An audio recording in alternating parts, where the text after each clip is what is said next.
જય માતાજી, જય શ્રી કૃષ્ણ, જય ભોલેનાથ। હોળીના પર્વની આપ સૌને ખૂબ ખૂબ શુભકામનાઓ।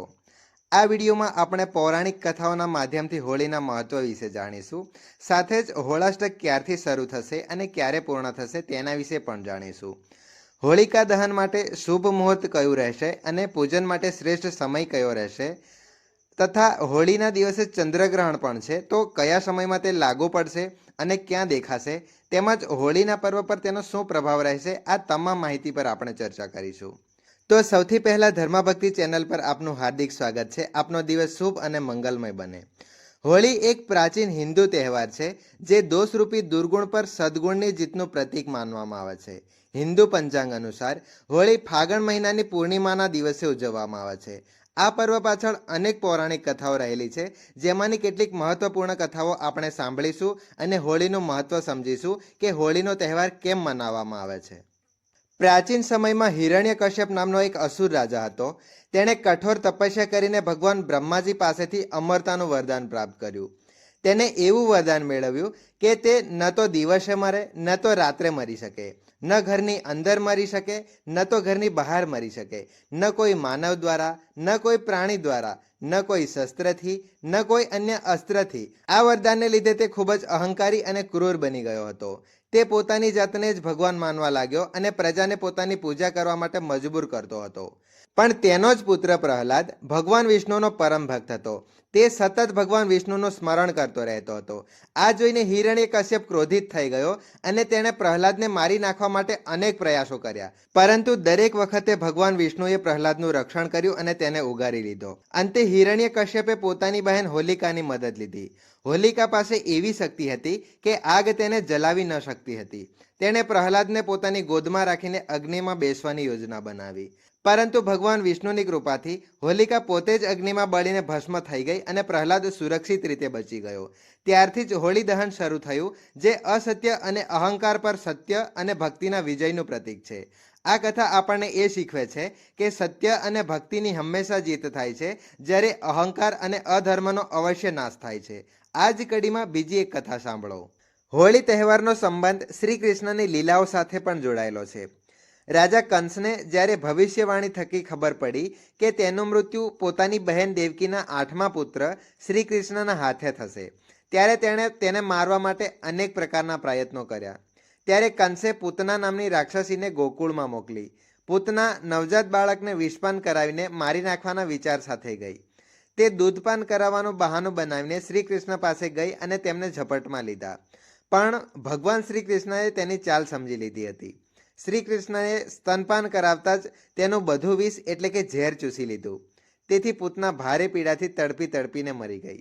આ ઘટના સમગ્ર ગોકુળવાસીઓ માટે આનંદમય હતી, જેથી તેઓએ રંગો સાથે હર્ષોલ્લાસપૂર્વક હોળી રમવાની શરૂઆત કરી।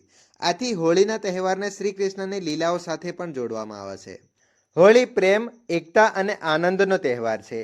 આ દિવસે તમામ ભેદભાવ ભૂલીને બધા સાથે સુખ અને સ્નેહથી તહેવાર ઉજવવો જોઈએ। હોળી જે દુષ્ટતા પર દૈવીતાની વિજયનું પ્રતીક છે, એટલે કે અસત્ય અને ખરાબ કાર્ય પર સત્ય અને સારા કાર્યના વિજયનું પ્રતીક છે, જે અધર્મ અને અહંકાર પર ધર્મ અને ભક્તિના વિજયનું પ્રતીક છે। આ વખતે હોળાષ્ટક 7 માર્ચ શુક્રવારે શરૂ થઈને 13 માર્ચ ગુરુવારે સમાપ્ત થશે। આ સમયગાળા દરમિયાન નવા અથવા શુભ કાર્યોની શરૂઆત કરવી અશુભ માનવામાં આવે છે। ફાગણ પૂર્ણિમાની તિથિ 13 માર્ચે સવારે 10:35 શરૂ થઈને 14 માર્ચે બપોરે 12:22 સમાપ્ત થશે। આથી 2025માં 13 માર્ચે ગુરુવારે હોળી ઉજવવામાં આવશે।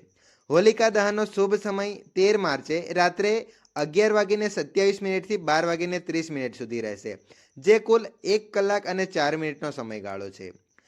આ દિવસે ભદ્રા પણ લાગી રહી છે, તો ભદ્રકાળ 13 માર્ચે સવારે 10:35 થી શરૂ થશે અને તે રાત્રે 11:25 પૂર્ણ થશે। આથી હોલિકા દહન ભદ્રકાળ દરમિયાન ટાળવું જોઈએ। તેથી શુભ મુહૂર્તમાં જ હોલિકા દહન કરવું શ્રેષ્ઠ રહેશે। અને રંગોત્સવ એટલે કે રંગોવાળી હોળી, જેને ધૂળેટી તરીકે ઓળખવામાં આવે છે, તે 14 માર્ચ શુક્રવારે ઉજવવામાં આવશે। હોલિકા દહન અને રંગોત્સવ 2025માં અનુક્રમે 13 માર્ચ અને 14 માર્ચે ઉજવવામાં આવશે। અને હોલિકા દહન ભદ્રકાળને ધ્યાનમાં રાખીને શુભ મુહૂર્તમાં જ કરવું જોઈએ। અને આ વખતે ભદ્રાનો વાસ પૃથ્વીલોક પર જ રહેશે, તેથી આ સમય સંપૂર્ણપણે અશુભ માનવામાં આવે છે. આ દરમિયાન કોઈ પણ પ્રકારનું પૂજન કે હોલિકા દહન કરવું યોગ્ય નહીં ગણાય. તેથી આ વખતે ભદ્રા સમયનું વિશેષ ધ્યાન રાખવું જરૂરી છે. હોલિકા દહન ભદ્રકાળ સમાપ્ત થયા બાદ 13 માર્ચ ગુરુવારે રાત્રે 11:27 શરૂ થઈ મધ્યરાત્રિ 12:30 સુધી કરવાનું રહેશે. હોલિકાનું દહન કરતા પહેલા હોલિકાનું પૂજન કરવાનું હોય છે, કારણ કે પૂર્ણિમા તિથિ સાથે ભદ્રકાળ પણ લાગુ રહેશે અને તે સાંજ સુધી ચાલશે. તેથી ભદ્રા પૂંછ દરમિયાન હોલિકા પૂજન કરી શકાય, અગ્નિ પ્રજ્વલિત ન કરી શકાય. જે લોકોને ભદ્રકાળમાં પૂજન કરવાની ઈચ્છા ન હોય તેઓ હોલિકા દહનના શુભ મુહૂર્તમાં અગ્નિ પ્રજ્વલિત કરતાની પહેલા પૂજન કરી શકે છે. હોલિકા દહન સમયે મીઠાઈ, ધૂપ, દીપ, ફળ, જળ વગેરે અર્પણ કરી શકાય છે. હોલિકાનું દહન હંમેશા શુભ મુહૂર્તમાં જ કરવું જોઈએ. હોલિકા દહનની રાત્રિ મનોકામનાઓની પૂર્ણતા માટે ખૂબ જ મહત્વપૂર્ણ માનવામાં આવે છે. માન્યતા છે કે હોલિકા દહનની રાખ અત્યંત પવિત્ર હોય છે. હોલિકા દહન કર્યા પછી જ્યારે રાખ ઠંડી પડી જાય છે ત્યારે તેને અવશ્ય ઘરે લાવવી જોઈએ.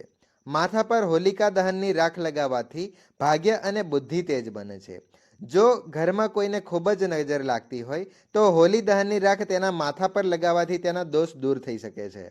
જો કોઈ વ્યક્તિ રાહુ અને કેતુની મહાદશા અનુભવી રહ્યા હોય તો તેને પ્રદોષકાળ દરમિયાન હોલી દહનની રાખને મુઠ્ઠીમાં લઈ અને શિવલિંગ પર અર્પિત કરવાથી આ મહાદશા ઓછી થઈ શકે છે.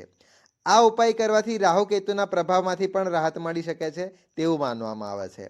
હોળીના દહનની રાખ ઘરની સુખ સમૃદ્ધિ માટે પણ શુભ ગણાય છે. જો આ રાખને લાલ કાપડમાં બાંધીને તિજોરીમાં રાખવામાં આવે તો ઘરમાં ક્યારેય ધનની અછત રહેતી નથી, હંમેશા ધનની વૃદ્ધિ થતી રહે છે.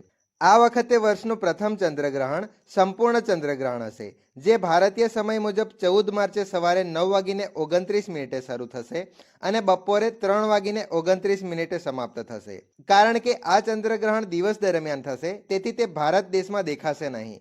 આથી આપણા દેશમાં તેનું સૂતક લાગશે નહીં.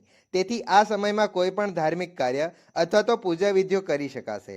આ હતી આજની મહત્વની માહિતી. જો તમને આ માહિતી ઉપયોગી લાગી હોય તો તેને તમારા પરિવાર અને મિત્રો સાથે જરૂર શેર કરો, જેથી કરીને તેઓને પણ આ હોળીના તહેવારની મહત્વપૂર્ણ માહિતી મળી શકે. જય માતાજી, જય શ્રી કૃષ્ણ, હર હર મહાદેવ. આ વિડીયોમાં આપેલ માહિતી તમને પસંદ આવી હોય તો વિડીયોને લાઇક કરી, ચેનલને સબસ્ક્રાઇબ કરી, બેલ આઇકનને જરૂર પ્રેસ કરી દેજો, જેથી આવનારી આવી જ ઇન્ફોર્મેટિવ વિડીયોની નોટિફિકેશન તમને તરત જ મળી શકે. ધન્યવાદ.